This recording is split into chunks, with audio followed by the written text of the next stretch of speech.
In this Codex review, we will be covering the Adeptus Astartes, or Space Marines. This is a long-awaited one, and it's going to be a long one, so let's dive right in. I'll be splitting this review into two parts. We'll be covering the non-Primaris Space Marines in this video, and then the Primaris Space Marines in the next video.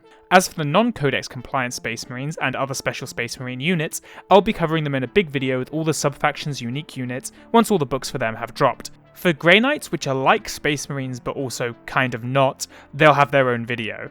So, sub-factions. There are currently 13 main chapter tactics and further custom chapters for Space Marines. The custom chapters are significantly stronger than the Necron custom dynasties, with the exception of the free 6-inch move at the start of the game, and objectives secured for all units, at least in my opinion, because instead of one major and one minor trait, you instead just pick two middle-of-the-road traits. So which sub-factions do I like? White Scars, Space Wolves, Blood Angels, Salamanders and Raven Guard are all good options with strong faction traits. The only other unique thing about each of the factions is their Warlord trait, of which I like the unique ones for Space Wolves, Blood Angels, Flesh Tearers and Raven Guard. There is at least one unique unit for each of the Space Marine chapters as well, so that also may sway your decision. They aren't currently in the Codex, so it's a bit difficult for me to say which is really good right now, but if you're looking to get into Space Marines, I'd recommend looking up on that as well.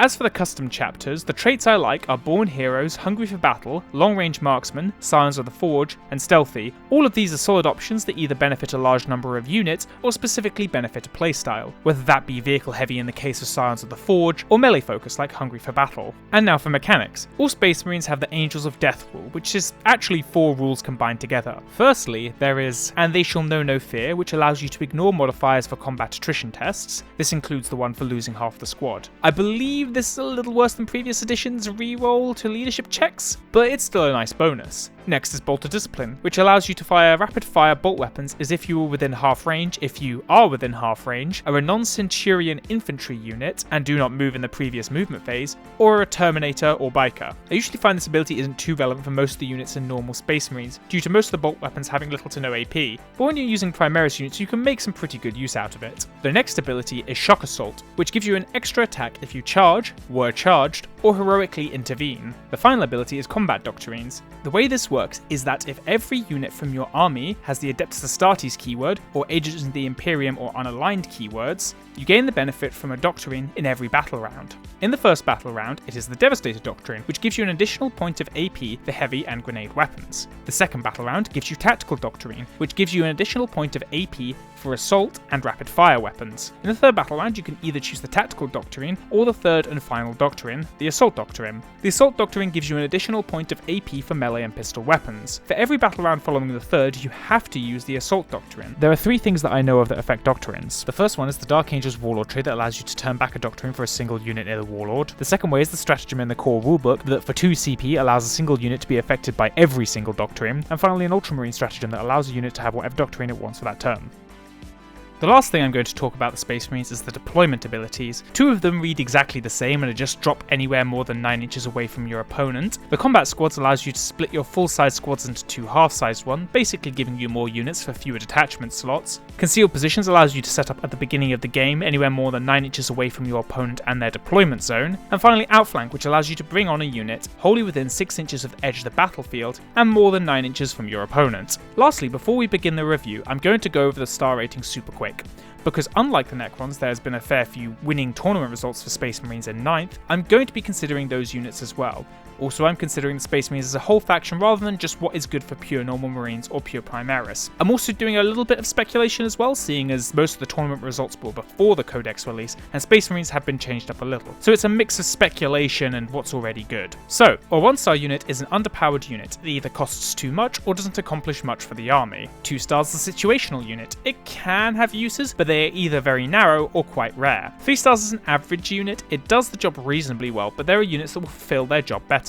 4 stars is competitive tech choice or units that show good potential, basically stuff that is good but not necessarily the best. And 5 stars is for the best units that are frequently included in competitive lists or part of a particularly powerful strategy. Let's begin the FirstBorn Marines with a 2-for-1. In 1 star we have Scout Marines and the Land Speeder Storm. Scout Marines used to be one of the best options in Space Marines. In fact, even going into 9th, they were very popular, as they were a cheap troops choice that allowed you to finish your battalions or just spam command points in previous editions. Now they've been moved to the elite slot. This costs them objectives secured, and instead of them being good for command point generation, they are now a burden on your command points. This makes them, to put it lightly, awful, as they now serve no purpose unless you're looking to put some exceptionally weak units in your elite slot. They can be used for contesting the board early, but there are better, faster and stronger options out there. By proxy, this makes the Land Speeder Storm also awful, seeing as it can only transport Scout Marines and serves little to no purpose outside of that. Pretty much any unit can outshoot the Land Speeder Storm, and if you aren't looking to take the only units it can transport and it can't shoot well, then it serves no purpose and it gets to sit here in 1 star. Next in 1 star is the Scout Bike Squad. Apart from the 2 inches of extra movement and ease of access to grenade launchers, I don't really see a lot of reason to take these over the normal Bike Squad or the much better Outriders. Grenade launchers in themselves aren't that great either. Being stuck with a combat knife also really sucks when you consider that Marines have point of AP on their chainswords now.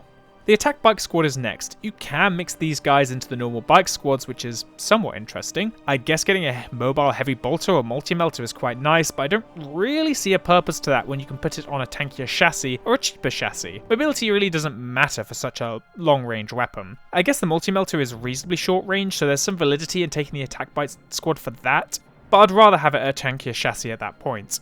Hey look, it's 1 unit split between 3 different entries. Can you guess which they are? That's right, it's the Land Speeders, so we should probably pick them apart a little bit individually. The first Land Speeder, the regular Land Speeder, is 2 inches faster than the others, but is the lightest equipped of the 3. This thing ends up being very similar to the Attack Bike, with a very similar set of equipment and a very similar set of flaws. That being an over-bloated cost for not a lot of damage output. The regular Land Speeder does have a slight synergy with the Whirlwinds, but it isn't worth paying the cost to make your Whirlwinds slightly better. As for the Land Speeder Typhoon and Tornado, the only variance between them is whether you have a missile launcher, assault cannon, or heavy flamer. See my above complaints about heavy weapons on mobile platforms because it still applies. None of these weapons are unique to Land Speeders, nor are they so good that you need to take them. And to tie these units off, they aren't particularly good at securing objectives due to their low unit size, so their mobility isn't even good for that. Remember though that none of these are the Land Speeder Tempest, which is a Forge World model and is actually pretty strong. Now for the lesser of the 2 Predators, the Predator Destructor. Man, another case where 2 units really could have just been 1. At least with this, the weapon options are worth distinguishing. Autocannons, despite being good at killing elite infantry, just don't really have the AP to get through the Marines' high armor save. The 3 damage is really nice for insta-killing any Gravis armor, and throwing these guys into Imperial Fists to get the cover ignoring should be a good way of somewhat reliably killing all those Gravis armor eradicators. But any unit they would be good at targeting tends to have the weaponry to smack the Predator out of existence. I will give that the Predators are well priced, and being able to put 3 of them down isn't super costly, but the chances of them being able to make their points back are somewhat slim. It's another trio, Land Raiders this time. Honestly, Land Raiders feel like a little too easy of a punching bag. The armaments are too light to be scary for most units, with the exception of the regular Land Raider, but even then you get the same amount of guns out of 2 Predators for roughly a similar price with a lot more wounds. I will concede that the transport capacity of the Crusader variant is actually reasonably big, but Space Marines can either put their infantry in deep strike or outflank, and if they can't do that, then there's also have a much better transport option in the form of the drop pod. Lastly, in 1 star, we have the Storm Raven gunship, the Land Raider of the Skies. At least this time there isn't 3 different variants for slightly different loadouts. It carries a fair amount of firepower, and the -1 to hit does make it slightly harder to kill. However, as it is more expensive than the Land Raider, and actually loses toughness and wounds compared to the Land Raider, I don't really see a point in taking this huge target for your opponents to just blow up. Now we get on to 2 stars, starting with the Company Champion. I don't really see a ton of point of the Company Champion. About the only time I can see him being used over something like the Smash Captain is to heroically intervene after a nearby character has been charged into combat, and then you get to go into combat afterwards to bash their head in. To be fair, for that exact purpose I can't really think of a better unit than the Company Champion, as you get to fight first after you do that. In most other cases though, I think you'd rather have pretty much any other unit in their slot. I did almost forget to put in this part about the chapter upgrades.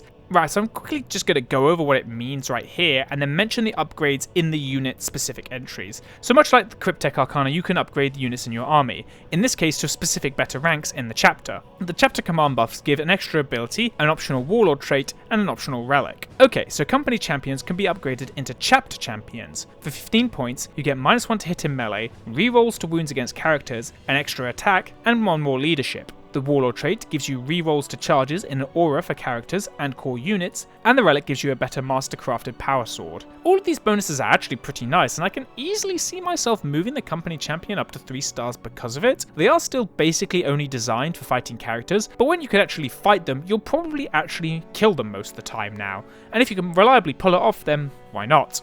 The Ancient Interminator armor is the unit you want mixed in with as much of your force as possible to maximize the use of its banner. The banner effect is pretty good as it allows you to shoot or fight after you die, but I have no idea why you'd need to keep this good effect on a unit that is so expensive. The Get Down Sir rule is good enough to keep your characters protected in most cases, and Space Marines have way more characters that are going to get sniped over the company Ancient. Thus, I feel like you should leave them out of their Terminator armor. Ancients and Ancients Terminator armor can both be upgraded to Chapter Ancients. The ability gives +1 to hit for melee attacks for 1 nearby core unit. The Warlord trait makes a model within 6 inches of the Warlord count as 2 models in terms of objective holding if it already has the objective secured ability. Finally, the Relic allows you to make 2 attacks instead of 1 when a model dies and gets the banner effect. All of these are nothing too special, and personally I don't think it's worth paying the extra 20 points for it.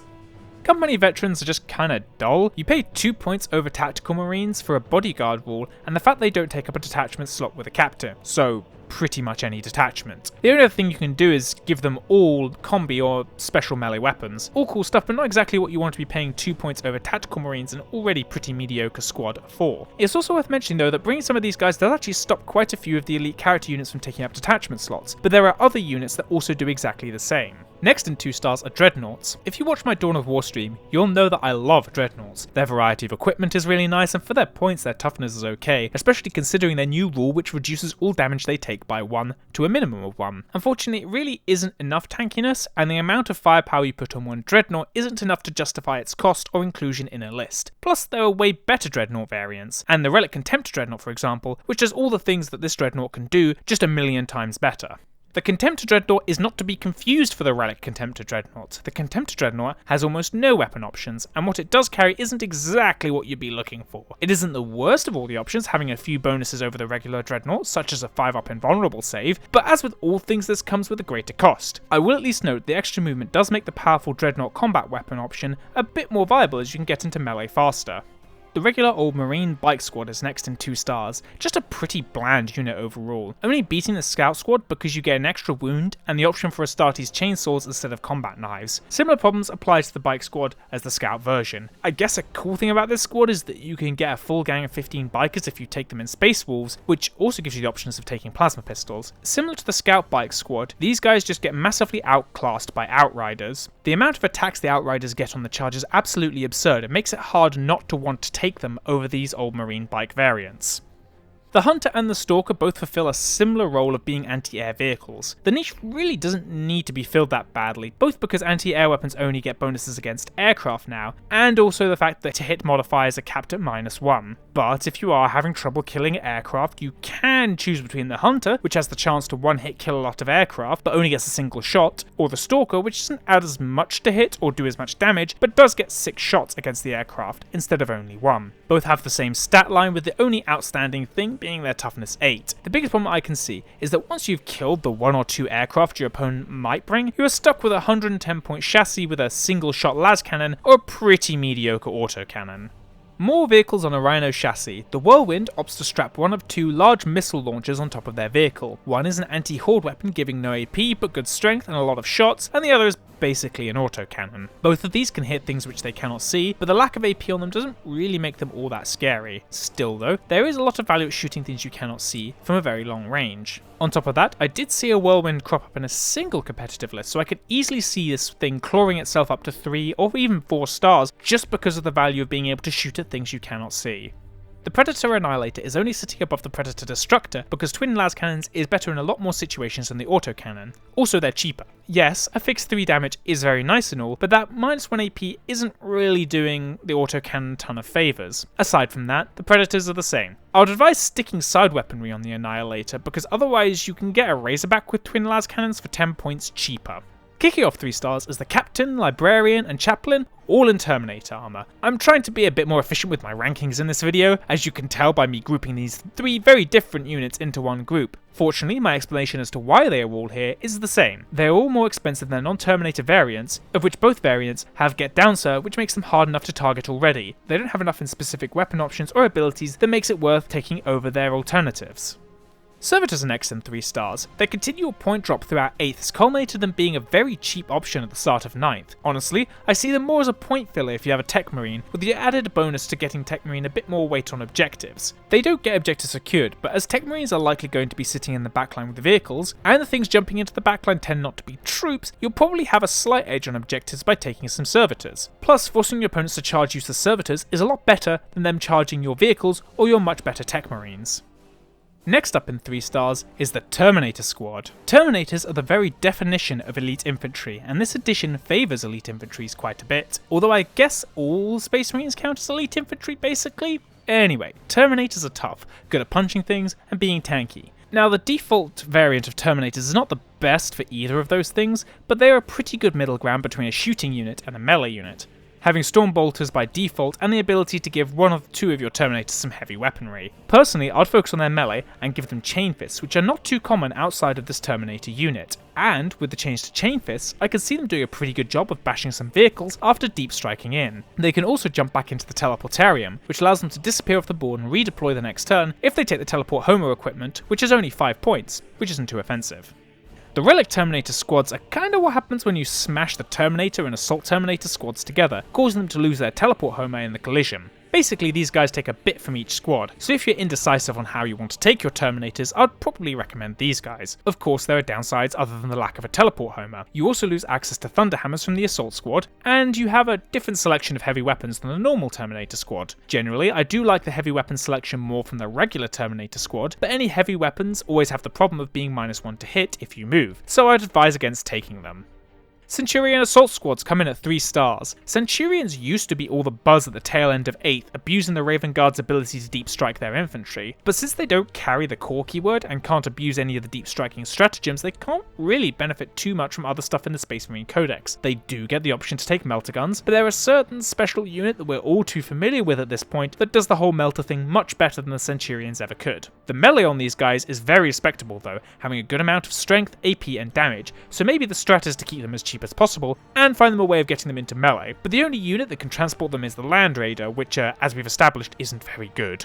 The Venerable Dreadnought gets a better ballistic skill and weapon skill over the normal Dreadnought, and gets a few extra bonuses if it is taken in Space Walls. For 15 extra points over the normal Dreadnought, I would take these guys almost every time. I would say you should try and capitalise upon the improved ballistic skill and give them a heavy plasma cannon and missile launcher for weapons, because this loadout actually comes out at no extra cost to the base unit, and you have some pretty good elite slaying going on at a sensible range. If you are looking to get into melee though, unless you are taking the Dreadnought in Space Wolves, I would go for the Ironclad Dreadnought. Once again, for an extra 15 points over the Dreadnought, you're getting some good buffs. Getting to Toughness 8 is the most important threshold for toughness in the game, making it hard for normal infantry weapons to plink wounds off your tough vehicles. Additionally, the Ironclad gets rerolls to 1 in melee combat, and carries weapons unique to the Ironclad. The choice between Seismic Hammer and Chain Fist is probably the only one worth thinking about, seeing as the default equipment both costs the least and is alright on its own. I think in most cases, the lack of -1 to hit more than makes up for the Chain Fist's random damage, which isn't even random against vehicles. Next up is the Assault Squad. Assault Squads are a point over Tactical Marines for the privilege of being able to take an Astartes Chainsword over a Bolt Gun. Both are not that fantastic weapons. You could also look at it like taking 1 point cheaper Assault Intercessors at the cost of 1 attack, which makes it look like an even worse deal. Of course, this isn't why you usually take Assault Squads, it's for the jetpacks, which at 2 points per model isn't something you're going to turn down, as it gives them Deep Strike, Fly, and 12 inches of movement. Problem is you can't get a ton of powerful weapons into the squad. Only the Eviscerator, which you can only put on 1 member, but it costs half as much as an Assault Squad member, and putting weapons on the Sergeant, which again is only a single member of the squad. Throwing some power weapons onto the squad though, of course, is how you're going to make good use out of it. The best change for the Assault Squad of course has been getting the AP on the chainsaws. -1 AP isn't a ton, but it's still such a huge bonus over what they had previously that there's reasons to take them now. The Centurion Devastator score just slides into 3 stars. They lack the powerful melee of the assault versions, but instead get a nice selection of good ranged weapons, which they can stay mobile with as they don't suffer the heavy weapon penalty. The grav cannons are very good against high save armies such as Marines, and the missile launcher also supports that style as well. I wouldn't recommend the Hurricane Bolter because even if you are going up against a Horde army, there are units that can dish out more shots from a safer distance. The heavy bolters and las cannons aren't too great either, as they add up a lot of extra point costs into an already expensive unit. I can see these guys dropping down to 2 stars though if Marines become less popular throughout the meta and there's less of a necessity for grav cannons. Next up in 3 stars is the Thunderfire Cannon. The things that make this unit good are blast, long range, and being able to target things you cannot see, much like the Whirlwind. Unfortunately, you don't get any AP on the weapon, which means this thing sucks against anything with a decent save. 120 points is also pretty demanding, which is why I've knocked it down to 3 stars when it was turning up in a couple of competitive lists. The unit itself is actually pretty tanky though, having a toughness 6 4 wounds and 2 up save. Of course, the unit should be sitting out of line of sight, so it doesn't really matter too much if it's tanky or not. Other things to note about this unit? You get a Tech Marine sort of bundled into the unit, but he does have to stay very close to the Thunderfire Cannon, so he can't go wander off and repair other vehicles unless you want the cannon to explode of loneliness. The Tech Marine also can't awaken machine spirits to get a +1 to hit. I guess this means the Thunder Cannon itself isn't really worth 120 points and actually only worth 50-ish points, which is pretty sweet. This is because you have the Tech Marine bundled in with it. The Vindicator is the tankier brother of the Predator, carrying a similar amount of anti-tank firepower, but this time with a Demolish Cannon, which both has blast and on average more shots than a las cannon at a higher strength. It just once again shows that to make any value out of the Predators, you need to equip it with side armaments, or else you're better off taking either a Razorback or a Vindicator. The Vindicator also hits the toughness 8 threshold, and can get to a 2 up save for a reasonably cheap cost. Downsides are that its range and movement are much lower than that of the Predator, but of course, with the smaller boards, really high movement isn't as necessary. The lack of side armaments also hurts the Vindicator, as it means it's quite limited on the amount of firepower it can offer from a single source.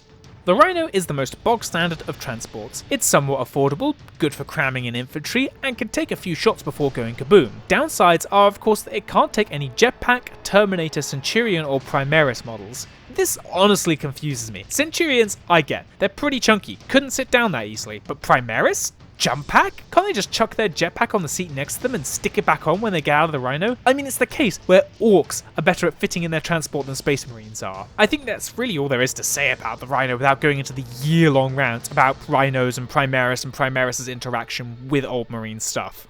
So the Razorback is next. I do find it funny how the Razorback carries the same amount of las cannon as a base Predator for 10 points cheaper. You only lose 1 wound to do that, and you also get transport.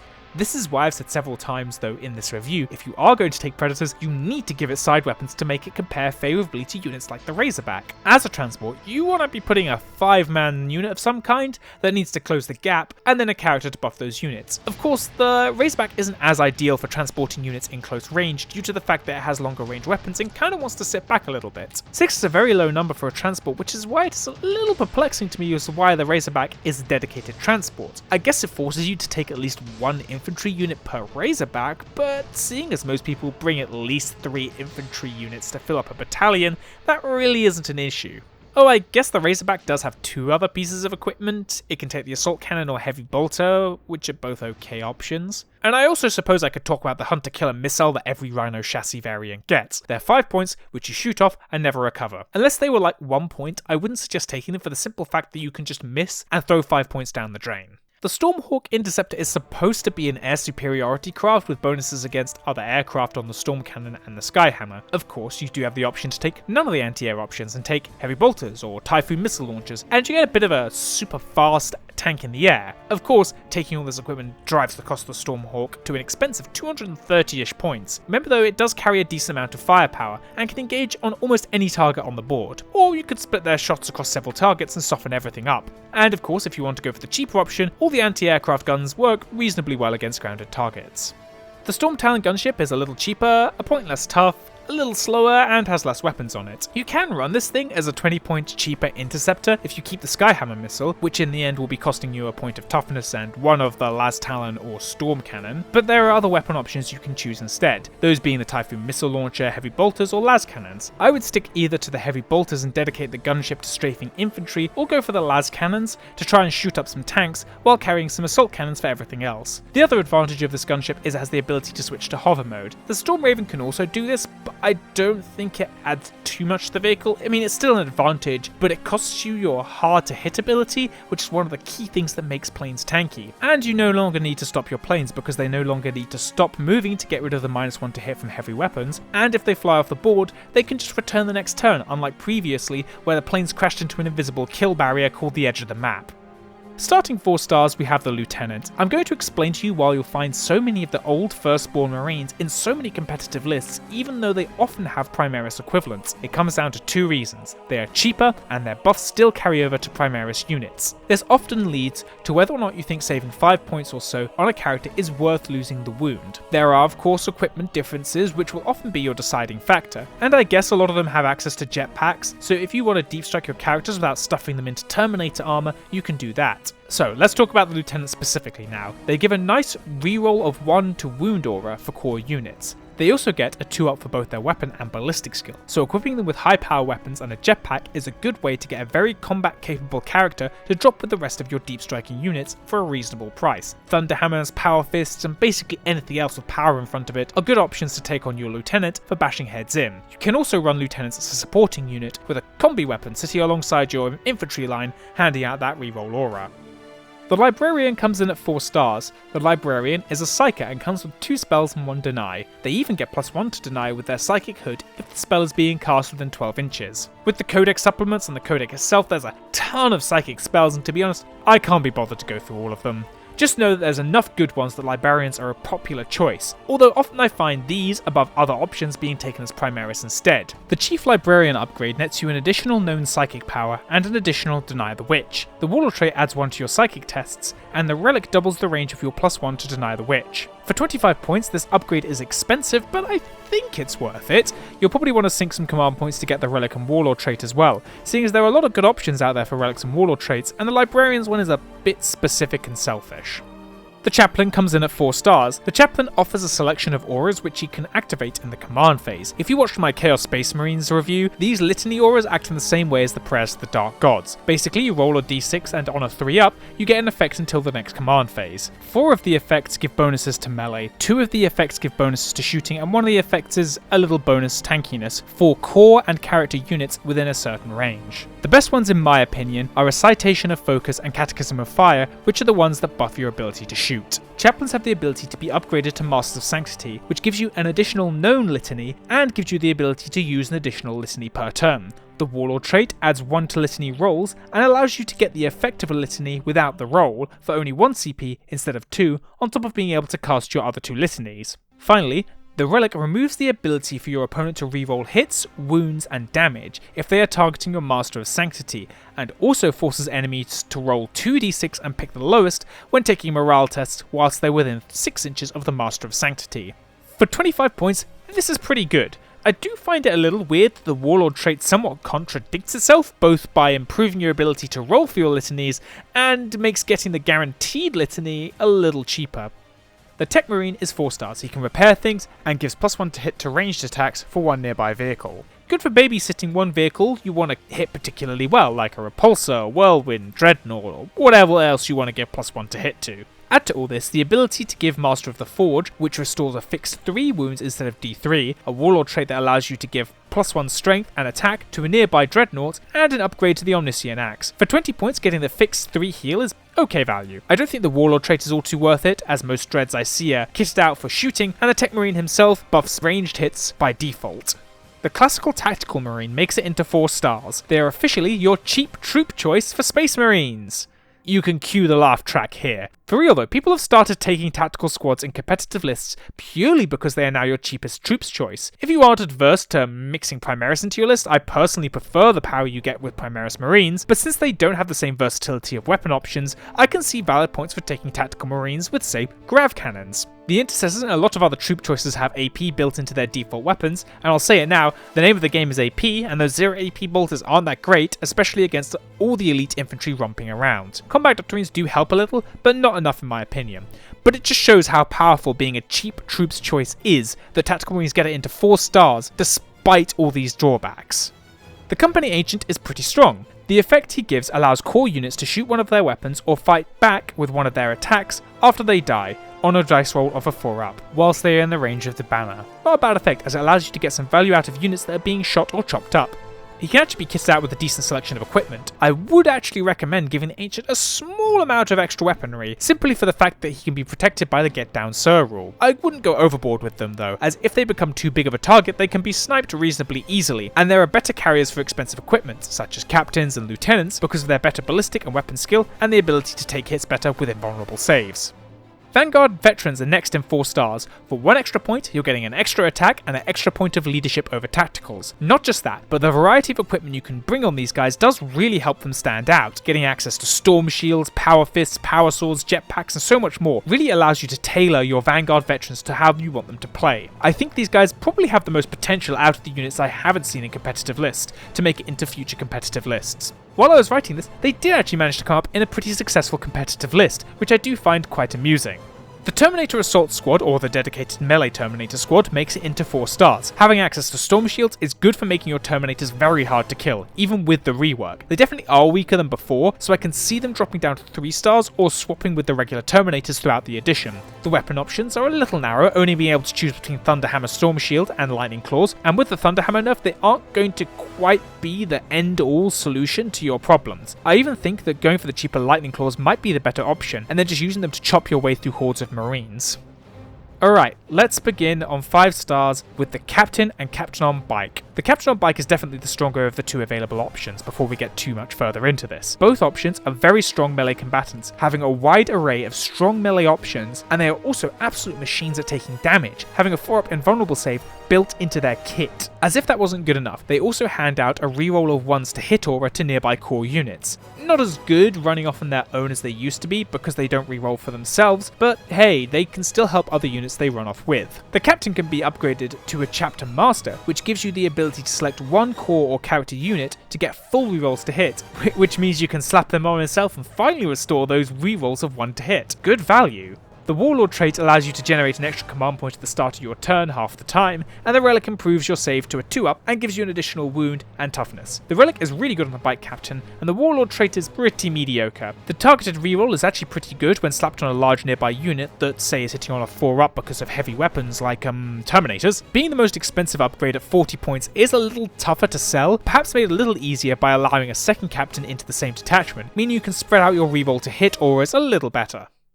The Apothecary grants nearby bikers and infantry a 6-up Feel No Pain, or Wound Ignore if you will. They also get the ability to heal D3 wounds, which is good for healing up 2 wound infantry or characters. Throw them near a blob of infantry with a character or 2 nearby and you'll make very good value out of the Apothecary. The price is actually pretty efficient and has started turning up a surprising amount in competitive lists recently. This may be a flavour of the month style thing, but at its current points, it's a pretty good value for what you're getting out of it. You can upgrade the Apothecary to a cheap Apothecary as well, which gives you the ability to heal twice, a Warlord trait that restores a fixed 3 wounds, and allows you to restore 1 model in an infantry or biker unit for free per turn, and finally a Relic that improves your bolt pistol. The reason why you can restore the unit for free is because there's a stratagem for 1 CP that allows you to restore a model back, but the Warlord trait allows you to do it for free instead. For 15 points, this is a no-brainer. Restoring a model for free every turn is absolutely crazy, and especially in an army with such tanky units as Space Marines. Actually, now I've covered all the chapter commands, I will comment how I like these upgrades being tied to regular points instead of command points. It reduces the amount of dependency on command points, and allows for a bit more experimentation in your lists, and adds a bit of character as well.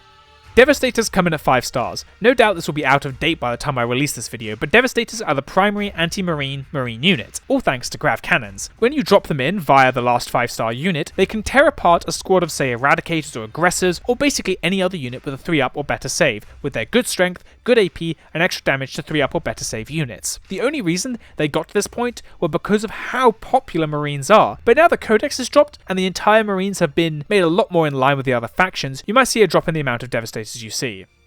Yeah, okay, drop pods the last 5-star units. They carry Devastators right into the backline of your opponent's marine army, and then watch as the Devastators blow stuff up. Very cool. I do have to say I like the success story of the drop pods, going from being an overall pretty bad unit, getting its chance in the limelight by delivering units to your opponent's face very efficiently. In fact, as long as there are old marine infantry squads that aren't Jump Pack, Terminator, Wolfen or Centurion, I can see good reasons to be taking drop pods, especially seeing as they can drop on the first turn, unlike basically every other deep striking mechanic. Thanks for making it to the end of this video. I'm going to admit it now, I need to drop this stupid pride of not taking information from other sources, because it is making my videos way too inaccurate. I've tried, in this video more than many, to get as much information as I can on this faction. I've made way too many bad calls based off of either what I think will work, or just superstition for units that were typically bad, and I have to admit, I'm not the master of every faction. I am but a simple orc player trying my hardest to learn every faction in the game. I know a lot of you don't mean harm when you point out my mistakes in the video, but they do get to me. But instead of getting annoyed at all of you, I should be taking on this criticism and trying to improve. Honestly, leave any feedback in the comments below. I'd also appreciate if you were to give sources for where you're getting your stuff from, like competitive lists or websites or anything like that. Anyway, sorry to leave you on such a tone, but I really need to get that off my chest. I hope you all enjoyed the video. I hope you leave all the viewer interaction stuff that YouTube demands, and I hope to see you all in the next video, which will be the Primaris half of the Codex.